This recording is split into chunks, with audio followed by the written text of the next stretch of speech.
गया डमरू वाले, फिर मेरे टुकड़ों को देखकर क्यों डर गया डमरू वाले। और शिव महापुराण की यही सबसे बड़ी आनंदता कि आपको आग लगे बस्ती में और अपन रहो, अपने मस्त रहिए।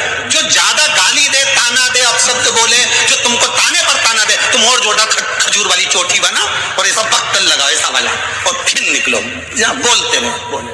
अपन तो अपनी भक्ति करो, शंकर के भजन में डूबे रहो, राम नाम कृष्ण नाम में डूबो, मैं क्या करना।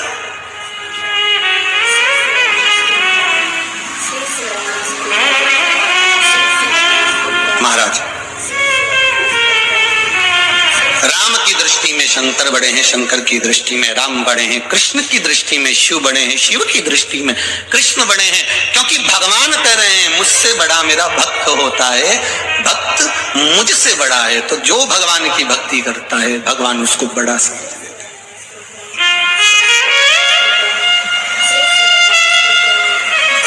फिर वो कैसा भी भक्त हो। देवराज नाम का ब्राह्मण चोरी का धन लेकर शंकर जी के मंदिर में गया था। ब्राह्मण देवता कथा सुना रहे थे और एक क्षण की कथा उसके कानों में पड़ गई और वहां से वो चल दिया। अब जो ब्राह्मण देवता कथा सुना रहे थे उनको क्या मालूम था कि चोर है, वो तो भक्त समझ रहे थे।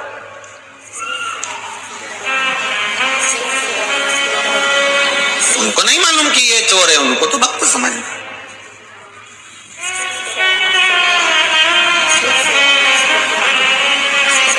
जैसे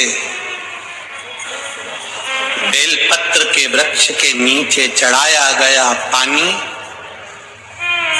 हमारे पितरों को प्राप्त हो जाता है, शिव जी को चढ़ाया गया पानी 33 कोटि देवताओं को प्राप्त हो जाता है। उसी तरह भगवान देव अधिदेव महादेव को समर्पित करा गया एक बेलपत्र 3 लोक के हमारे संपूर्ण देवी देवता जो भी विराजमान है उन सबको प्राप्त हो जाता है। जल की बड़ी महत्वता है कि जल शिवजी को जब चढ़ाया जाता है, जल जब हम बेलपत्री के पेड़ के नीचे चढ़ाते हैं, पीपल के वृक्ष के नीचे जल चढ़ाते हैं, आंवले के वृक्ष के नीचे जल चढ़ाते हैं, तो उसकी कितनी कितनी महत्वता होती, उसकी कितनी मूलता है। दुनिया के लोग भले ना समझे पर उसमें पहले का नियम है हमारा, पहले जो भोजन होता था, भोजन बनता था, उसमें आंवले की खटास डाली जाती थी। आज के जमाने में तो लोग टाटरी डाल दें, नींबू डाल दें, ये सब बात की बात है। आंवला इसलिए डालते थे क्योंकि हड्डियां मजबूत रहती थी। अब आज के समय में तो कहाँ लोग बस वो चमनप्राश मिल जाए आंवले का तो खा ले, पर नियम अगर माताएं बनाए कि आंवला नवमी पर आंवले के वृक्ष से आंवले लेकर आवे, आंवला नवमी के समय पर बहुत आंवले आते हैं तो उसके बाद में उसके पहले कभी भी ले आओ और आंवले इकट्ठे कर कर वही जब दाल सब्जी भाजी बनाओ उसमें पटक दो थोड़ा सा एक आध आंवला, तो उसका जो रस तत्व है शरीर की हड्डियों के लिए अच्छा। तो हमारे यहाँ बेलपत्री का वृक्ष, पीपल का वृक्ष, आंवले का वृक्ष, इन तीनों जगह पर जो जल चढ़ाया जाता है उसकी महत्वता भी हमारे यहाँ दर्शाई गई।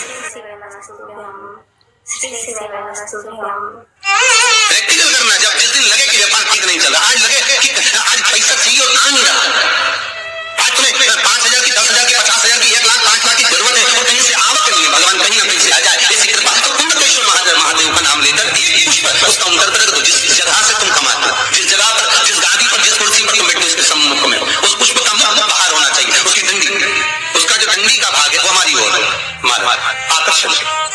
जैसे भगवान को जो फूल देते हैं, आपको मालूम होगा ना, भगवान को जो पुष्प देते हैं तो पुष्प का मुख कहाँ रखते हैं, भगवान की ओर, ठीक है।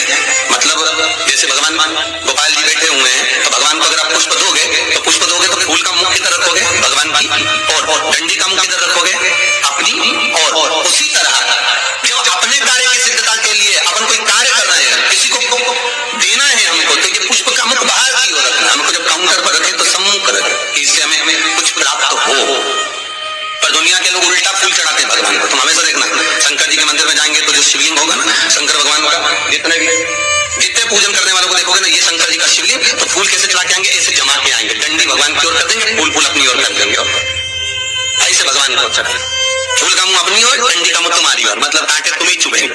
हमें तो अच्छे लोगों को पुष्प चढ़ाना भी नहीं आता, पुष्प भगवान को देना चाहिए, बोलो रे भाई।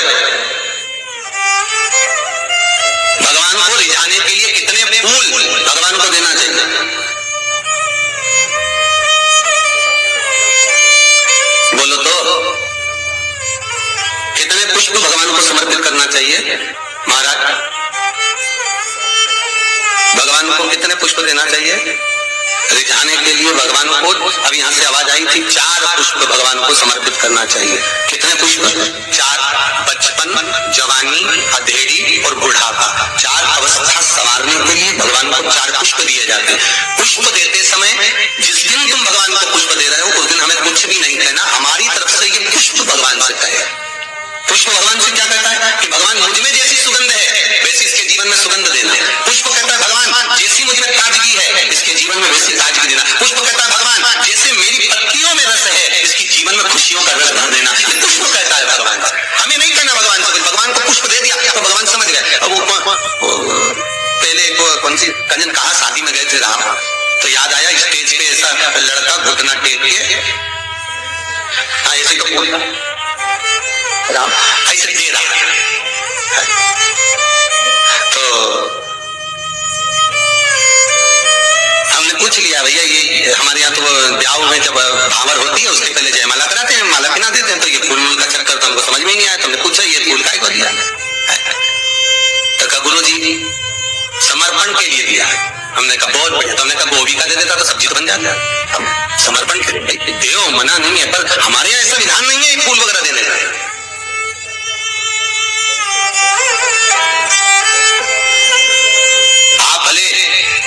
दुनिया के दिखावे के चक्कर में कुछ भी करो वो अलग बात है, पर हमारे शास्त्रों में ऐसा कोई प्रमाण नहीं कि पुष्प आप किसी संसारिक मनुष्य को दे। पुष्प अगर दिल से कुछ देना है तो वो भगवान को दो, भगवान को समर्पित।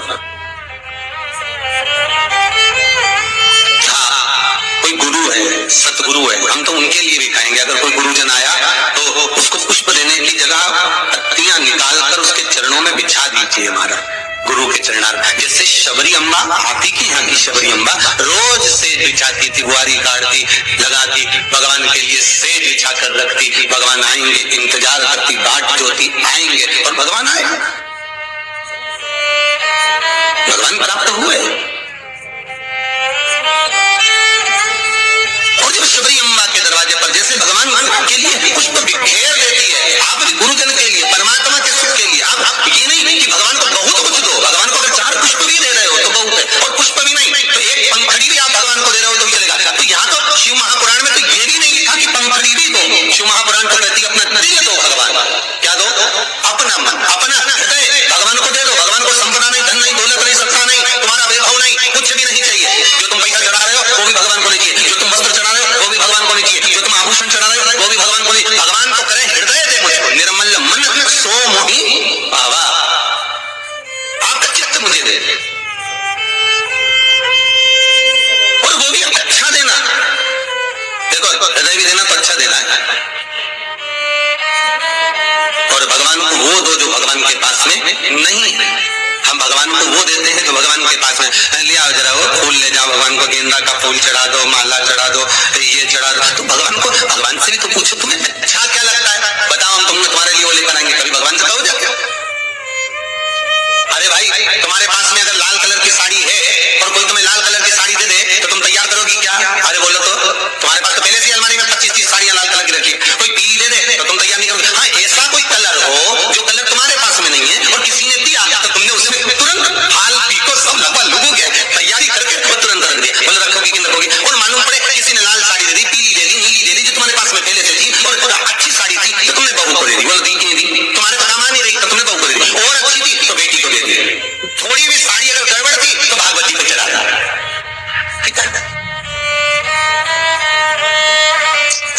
तो भागवत पे चढ़ा होता है। कोई ने पूछा था कि गुरुजी ये दुनिया के लोग आरती में ही खोटा सिक्का क्यों चढ़ाते हैं? मंदिर में लोग खोटा सिक्का क्यों चढ़ाते? फटा हुआ नोट, खोटा सिक्का मंदिर में चढ़ाएंगे, धर्म की जगह पर चढ़ाएंगे, अच्छी जगह पर कहीं नहीं देंगे।